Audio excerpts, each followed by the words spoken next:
15 minute gate खोल दो, बांग्लादेशियों का काम तमाम कर देंगे। जो बंगाल में बैठा हुआ बांग्लादेशी 15 मिनट पुलिस हटा दो, एक एक का सर काट कर भारत मां के चरणों में लगा देंगे मोदी जी। আমি বাংলাদেশ সরকার আর মোদির কাছে একটা আবেদন করতে চাই, প্লিজ একেবারে সেনাবাহিনী ইউজ করা লাগবে না, পুলিশও ইউজ করা লাগবে না, কোনো কিছুই লাগবে না, একটু বর্ডারটা খুলে দাও তো। ওদের সাথে মানে আর তো পারা যাইতেছে না। ওরা যেভাবে কথা বলতেছে যে 15 মিনিট সময় দাও বাংলাদেশকে মানে যাতা করে ফেলাবি, এ কি বিজেপির এক নেতা? আমাদের মঞ্চের থেকে তো আমরা এইভাবে কোনো হুঙ্কার দিচ্ছি না। আমরা মানে রাজনৈতিক যে চর্চা সেটা করতেছি, সমালোচনা করতেছি। আমরা তো বলতেছি না যে এই আমরা ওই রাজ্য দখল করব, হ্যান করব, ত্যান করব, বর্ডার খুলে দাও, এটা করব সেটা বলতেছি। হ্যাঁ রে শোন, একটা কথা বলি, তোরা ইন্ডিয়ান যারা আছিস না, আমাদের বাংলাদেশের কয়েকটা মানে উপজেলায় যথেষ্ট তোদের সাথে লড়ার জন্য, কয়েকটা উপজেলা আর ব্রাহ্মণবাড়িয়া জেলা আছে না, এই জেলায় যথেষ্ট।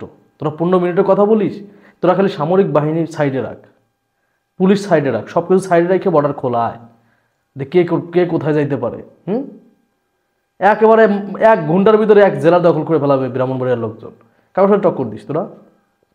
আরে 15 মিনিট টাইম দাও, তোরা লা কাটা ভাই।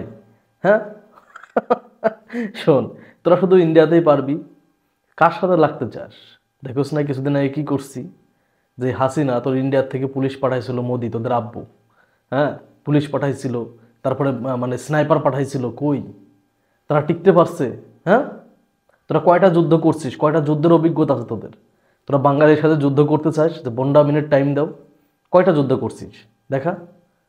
আরে বাঙালির তো রক্তে যুদ্ধ, হ্যাঁ বাঙালির জীবন দিছে ভাষার জন্য। আজকে তোরা যে ভাষায় কথা বলিস, এই যে ভাষা না বাংলা ভাষা, এই বাংলা ভাষার জন্য আমরা জীবন দিছি, বাঙালি জীবন দিছে বাংলা ভাষার জন্য।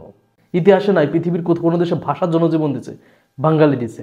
1971-এ যুদ্ধ করে দেশ স্বাধীন করছি, 24-এ তোদের ইন্ডিয়া দখল করছিল বাংলাদেশ, ইন্ডিয়ার ঘাত ধাক্কা ধরে বাংলাদেশ থেকে বের করছি। 24-এ দেখিস না কীভাবে গুলি করছে, 2000 মানুষ শহীদ হয়েছে 1 মাসের ভিতর, দেখিস নাই?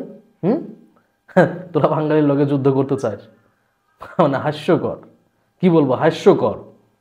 পারলে সেনাবাহিনী পাঠা, দেখ সেনাবাহিনী পাঠা, যুদ্ধ জিতে তারপরে দেখা। আর তোরা বলতেছিস 15 মিনিট টাইম দাও, বর্ডার খুলে দাও, পুলিশকে হটা দাও। হ্যাঁ কি করবি, চুল ছিঁড়বি? চুলও ছিঁড়তে পারবি না বাঙালির। বাঙালি জীবন দিতে দিতে বুঝছোস, এটা অভ্যাসে পরিণত হয়ে গেছে বাঙালির। বাঙালি দেশের জন্য মরতে পারে, তোরা আসবি যুদ্ধ করবি না, বাঙালি কিচ্ছু হবে না। যে পুলিশ সেনাবাহিনী, হাসিনার 5টা বাহিনী, পুলিশ সেনাবাহিনী বিমান বাহিনী, তারপরে মানে কোনো বাহিনী বাদ দেয় নাই, তারপরেও ক্ষমতায় টিকে থাকতে পারে নাই। আর তোরা কিনা বলিস 15 মিনিটে বাংলাদেশে যা তা করে দিবি। হাস্যকর, হাস্যকর, বুঝছিস? পৃথিবীর সব থেকে গোবর মার্খা জাতি যদি হয় সেটা তোরা, তোদের মাথায় তো গোবর ছাড়া কিছু নাই। যে একটা স্বাধীন সার্বভৌম রাষ্ট্রের বিরুদ্ধে এভাবে কথা কিভাবে বলি, তাও রাজনৈতিক মঞ্চের থেকে। গরুর মত্ত খেলে এর থেকে তোদের কাছ থেকে ভালো কিছু আশা করা আসলে আমাদের জন্য বোকামি।